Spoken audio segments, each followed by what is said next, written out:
Hello folks, right, I'm going to make a quick rant here. I've been watching football and it drives me mad when I watch it.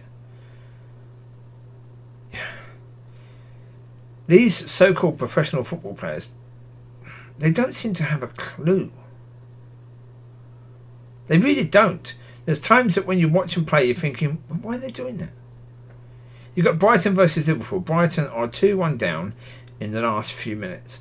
Brighton get the ball on the right hand side. They're coming into Liverpool's box. The Brighton winger just chips the ball in perfectly for the goalkeeper to catch. All the time they do this. All the time. Something easy. Or they chip the ball in for Van Dijk to just head it away. Again, stop doing it. How do you not know that's not going to work? Or chances are it ain't going to work. If you are on the wing, if you're a young player and you are on the wing and you get a chance to cross the ball in, the best height by far to cross the ball in most of the time, if you want to cause trouble for the goalkeeper and the defence, between knee height and hip height. That's what you're going for. The reason is because that part of the leg is very difficult to get that part of the leg moving very far, right? Very difficult. So therefore, what's going to happen? Hands are going to come down. More chance you're going to get a penalty for a handball through that, or if it's a bit low, then it's going to be basically knee height. They're going to try and just move. Defender's going to try and sort of get to the ball, and it's more likely you're going to hit them and go into the goal. Right? You hit it in with enough oomph. Well, hit it in just beyond the leg. The legs of those defenders. Just beyond the legs. They're going to have to do something, right? One of them is going to fling their leg out. If it's that height, they can't fling their leg out too far, can they? And trying to lift your leg up is very difficult. Especially if the ball is hit quite hard, they won't really have time to do that. So therefore, more chance that the ball is going to deflect off there and go into the goal. This whole point of doing the same thing over and over again, not learning from it. And again, I saw it in the game yesterday, the Man United game. You've got players who are shooting. Who was it? Was it Dallo shooting? Yeah, he shot with the inside of his right foot, but going for the left side of the goal, which means the ball is always, he was on the right side of the pitch. Yeah, just outside the penalty area on the right side of it. Shooting towards the left side of the goal from his point of view, from attacking point of view. If he's using the inside of his right foot, it means the ball is always curving away from the goal.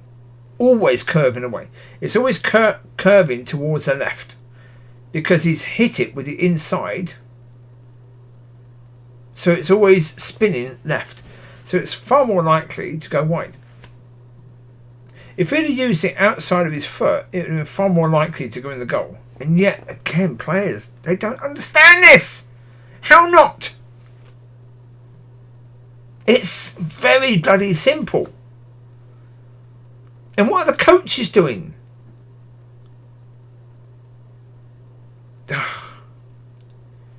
Idiotic. I don't understand the level. That's why I think like De Zerbi. Okay, is he a good manager or a good coach? No. Because again, if these Brighton players are not understanding that when you're 2-1 down and you've actually got a chance to put the ball in the box, you don't chip it in for the goalkeeper to catch it. You don't do that. That's idiotic. You don't do that. And you don't keep on chipping the ball in for Van Dijk to head it away. You do something different. You learn. And even like when they're marking, I think it was Diaz. Yeah, the left winger. So it was the right back marking Diaz. Diaz, right-footed. He wants to come inside all the time. Did I once see that right back show Diaz down the line to his weaker foot. Never. Didn't see it. Did not see it. Diaz kept on coming back or kept on chipping the ball in with his right foot. Jesus, again, how does a right back not know how to get a player on the weaker foot? I played as right back, so therefore, if you're a right back, I played as right side midfield and then right back as I was getting older.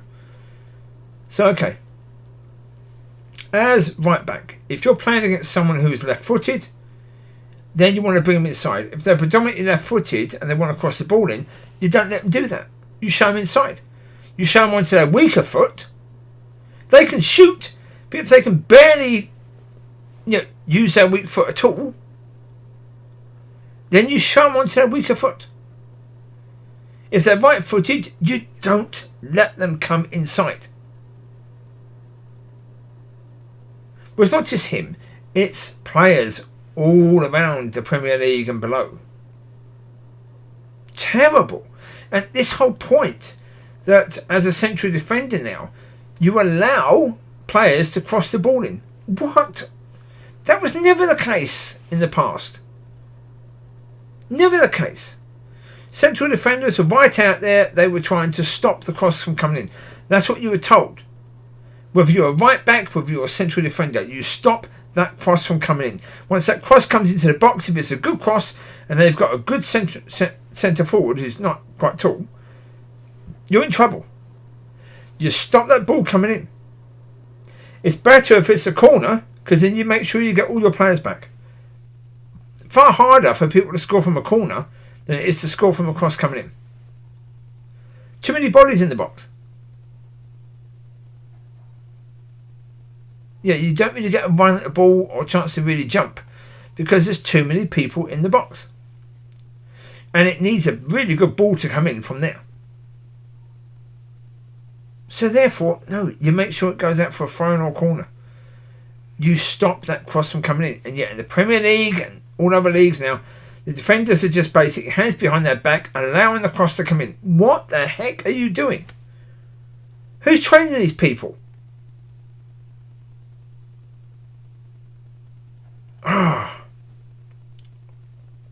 Yeah, I don't watch football often, and this is the reason. And this is why, as I say, I get really annoyed with commentators. Like a player shoots, and they miss the goal by about 2 metres. It goes over the line about 2 metres away from the goal. And they say, oh, he hit the ball perfectly. No, he didn't. If he hit the ball perfectly, it would be in the goal. Right? Shut up. Hit the ball perfectly. No, if he hit the ball perfectly, it would be in the goal. These commentators, sack the whole lot of them. We need people that can be speaking truth. Yeah, if the player shoots and it goes 2 metres wide, you say, excuse me, don't they practice this during the week? Small ball, big goal. How do they not even get it on target? The least you expect is them getting the ball on target. Right? 2 metres wide? Come on. I say, these people get paid simply to play football. If you're Sunday League and you've got a normal job and you don't really train, then okay, you can expect that. But from people who get paid to train and practice and work on it and work on it and work on it and work on it and work on it, you should expect better than that. That's poor. Really poor. I think the main difference between professional footballers and amateur is that professional footballers can play in front of a huge crowd, whereas the amateur ones can't. I don't think the ability level, certainly through a lot of them, is that much better. I think it's average. In the Premier League, and certainly in lower leagues, I think the ability level is average. I don't think it's great. It should be great because the amount of money they're paid, it should be absolutely amazing, but it's not. Oh, it annoys me. So the basic things that players should understand and they don't. And it's all down to coaching. It's all down to poor coaching where really what they want from players now is to run more rather than the technique and the understanding. It's poor. Don't like it. So anyway, there you go. You take care. Bye-bye.